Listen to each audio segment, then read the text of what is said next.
Guns N' Roses has excommunicated drummer Frank Ferrer in favor of the new drummer who is Isaac Carpenter. Really, Axel? Isaac fucking Carpenter? You can throw Steven Adler just one fucking bone? The hair metal guru from Warren to Crew. The hair metal guru. Never forget Charlie too.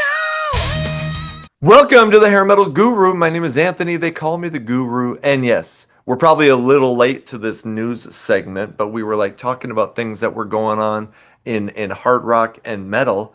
And I, uh, so Guns N' Roses gets this new drummer, but I just firmly believe that now was the fucking time to give Steven one more shot. What do you think? I agree. The only reason that he didn't get the gig during the 2015 reunion was because he had the back problem and they were worried about him getting hooked on pain medications again.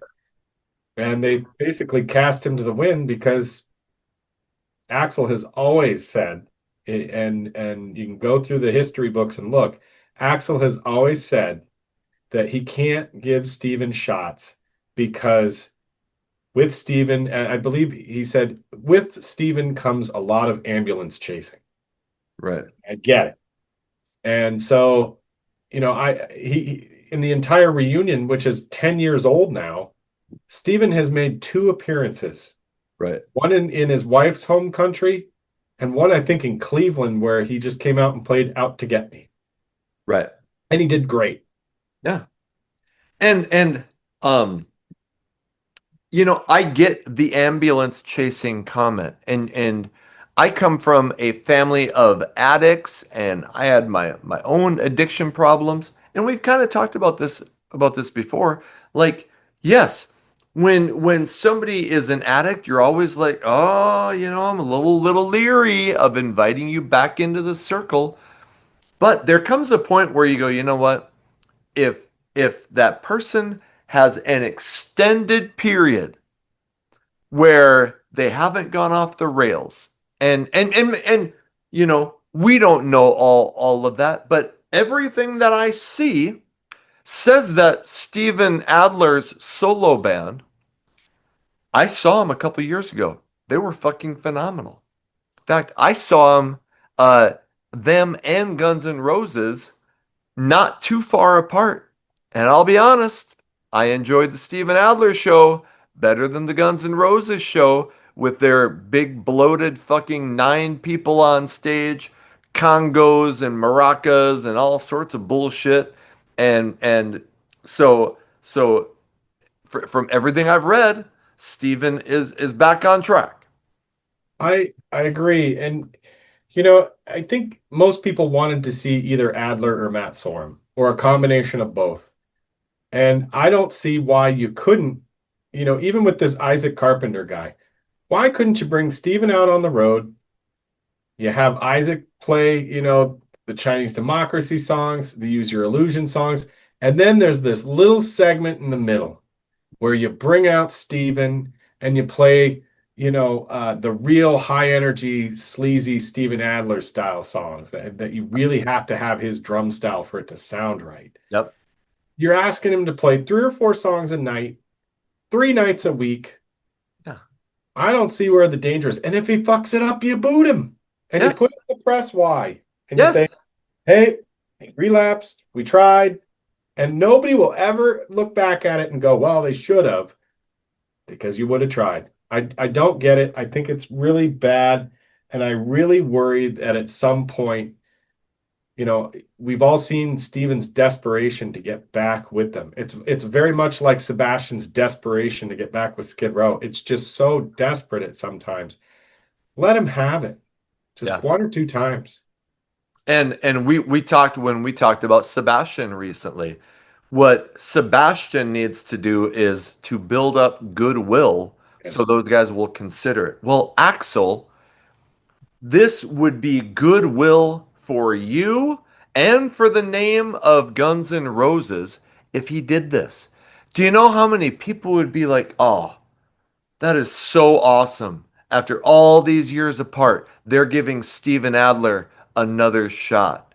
That it would be I think it would be all over the news, it'd be all over social media, people would be talking about it. And you're right. You just have a backup plan. A lot of bands do that. You know, Well, clearly Isaac can play, so if right. it goes wrong, you already got a drummer. A lot of big bands will, like maybe if somebody has some health problems, like Def Leppard always has somebody on call in case Vivian Campbell, and it's Steve Brown, and my Steve Brown interview will be coming out shortly. Steve Brown from Trickster, but Guns N' Roses can do that. Have this Isaac Carpenter guy, you know, be there, and yeah, you could do what you said. Maybe have Steven come up and play the Appetite songs. Or you just fucking have Steven come. He's used to playing shows with Adler's Appetite.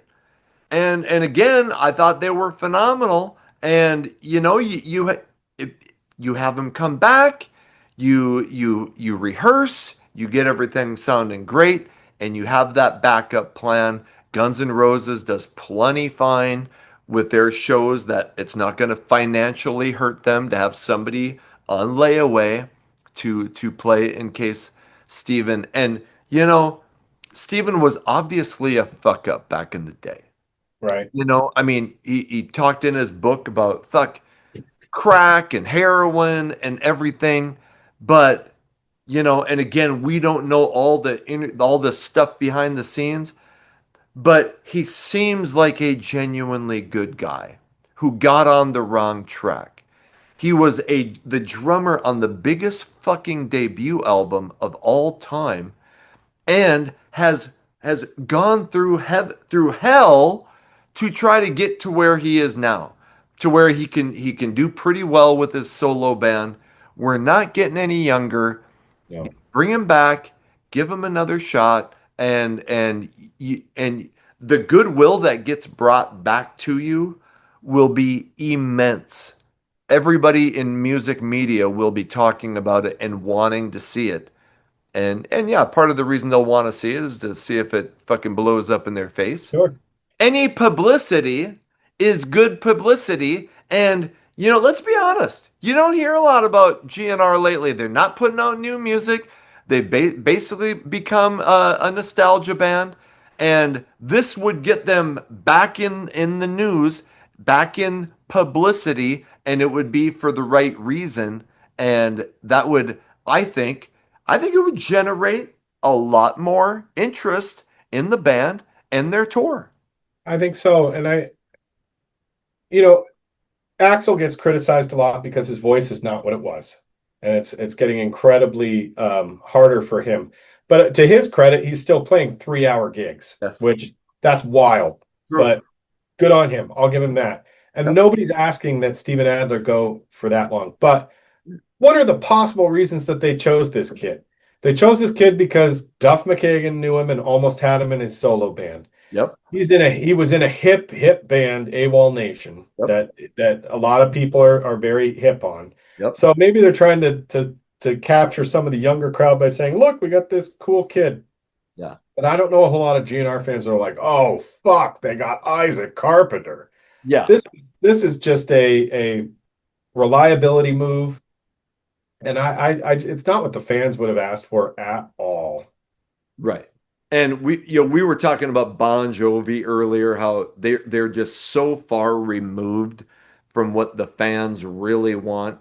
It's the same thing with Guns N' Roses. There's like 8 or 9 people on stage, and I'm all yes, I do want bands to write new music and play new music. I really do. But what Guns N' Roses is now does not even minutely resemble what Guns N' Roses was back then. No, it's not even close to the same band. And until you have Izzy back in there, even you're never going to get those songs. I mean, there's a lot of talk about right now that another Chinese Democracy song is about to come out called Atlas Shrugged. Oh, I'm sorry, but I that's already out on YouTube, and you can go hear the demo. The full length, perfect quality demo is out on YouTube. It's another Chinese Democracy song. I happen to like Chinese Democracy, but I thought this song was pretty boring. Right.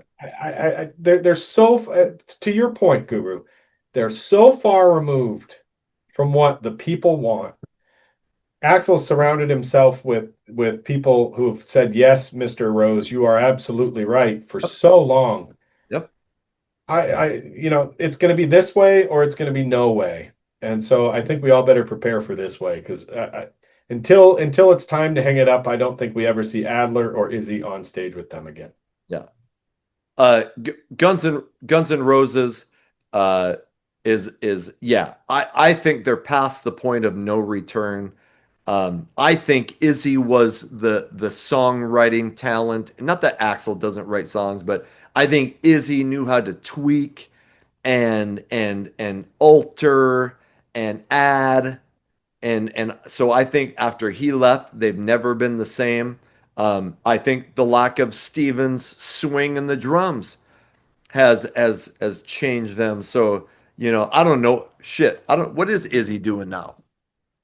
Izzy is famously known for being a nomad.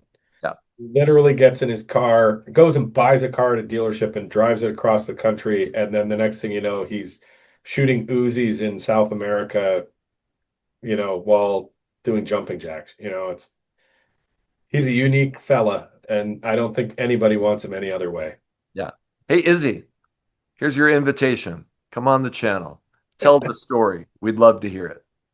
So, yeah, and I'll just get Steven back. And any Guns N' Roses show that doesn't play the entirety of Appetite for Destruction is a stupid fucking Guns N' Roses show. I'll just say it, right? No disagreement.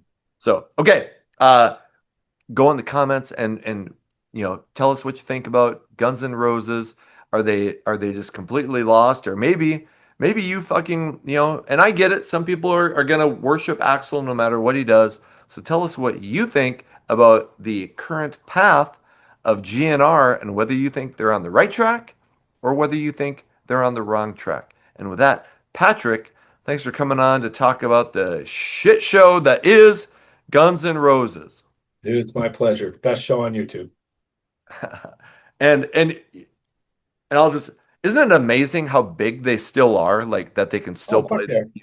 huge. It's just crazy. So, obviously they don't need our help, but if you want to do what the fans, if you want to listen to what the fans want, I think we have kind of said, hey, here's the next direction you should take. So, hey, like I said, go in the comments, like, subscribe, what the hell, ring the bell. And hey, whatever you can do to support the channel, truly, I just appreciate you being here. Until the next video comes out, my name is Anthony. They call me the Guru. Take care of yourselves.